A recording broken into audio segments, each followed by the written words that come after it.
the physical speed, not only for your end consumers, but the speed of delivery always will allow you to win. Let's dive right into the topic, the power of constructing truly irresistible offers.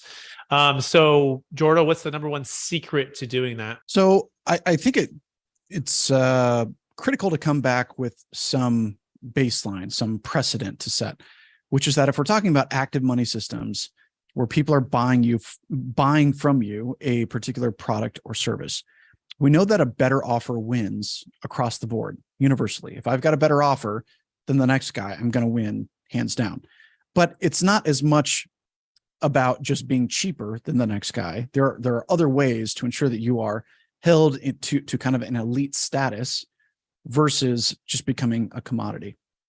So kind of part of my, what I call the perfect offer formula, which is just something I use internally to help us to define and refine our own internal offers, but also others who are looking to improve their kind of active money game.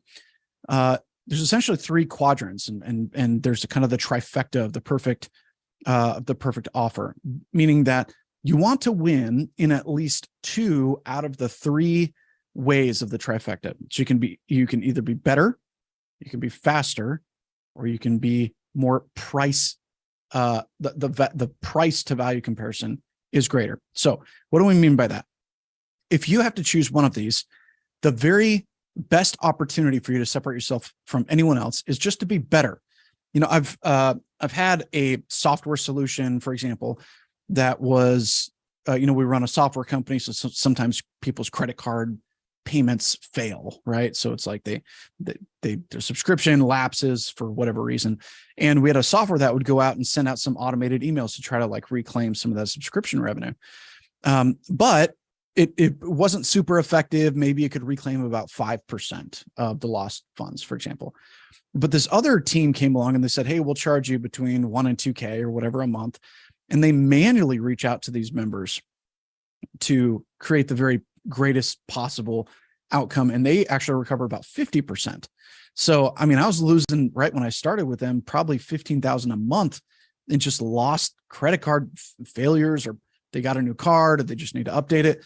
And so they provided a service that makes it literally irresistible for me to, if I don't do it, I'm stupid to not do it. So I think all of us can think about, how can something be better? How can it perform better? How can we ensure that the service is better?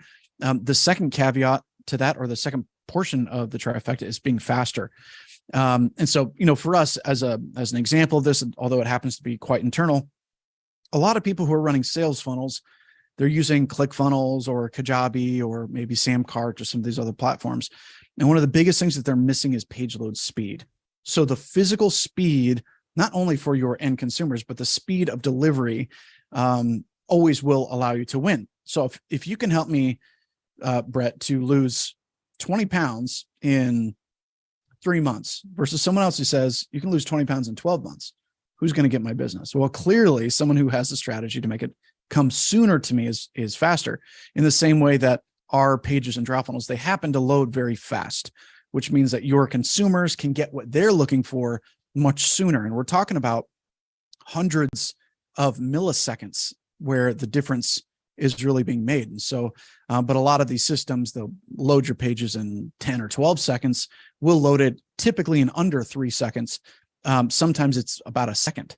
And with that, it means that your conversion rates can increase. But overall, we're improving the offer. We're saying, hey, how can we deliver a result faster? The final caveat is pretty clear. You can choose, if you happen to be in a commodity market like gas or oil or one of these things, it's always about being cheapest, right? Where can you get the exact same thing for less? Now, we don't want to really focus too much on commodity offers. And the biggest goal is to move you away from being a commodity where people can get the exact same thing elsewhere, and they're only comparing based on price, not on quality or on the speed. So I always recommend to people that you really should not be, if you're going to be the cheapest, great. So you're admitting you're a commodity, and maybe that's fine for you, be a commodity. Okay. But you're always going to have to be the cheapest, and it's always going to be a price comparison. Whereas you can separate yourself out by actually being the most expensive, for example. So you can actually be more price competitive to the upper side. You can be the most expensive and you'll get people coming to you because there's this assumption of higher value for higher investment. And I think we look at iPhone versus Android. I mean, a lot of Android or PC related products tend to be significantly cheaper, even with higher tech specs. They tend to run, everyone's got, I know it's a big battle out there, but PC and Android type products, I'm a fan myself. I could build the exact same computer that Mac would sell me for $6 or $10 grand for like $2,000, right? I could build that or have that built for me. And so Amazon or Android PC, they're kind of playing the commodity game, whereas Apple, they're playing the elite game. Being the most expensive is actually an advantage to them. So if you can do one of those three, great. If you can do two of those things, even better. But if you can be best at all three of those, you've got what I would consider a perfect offer.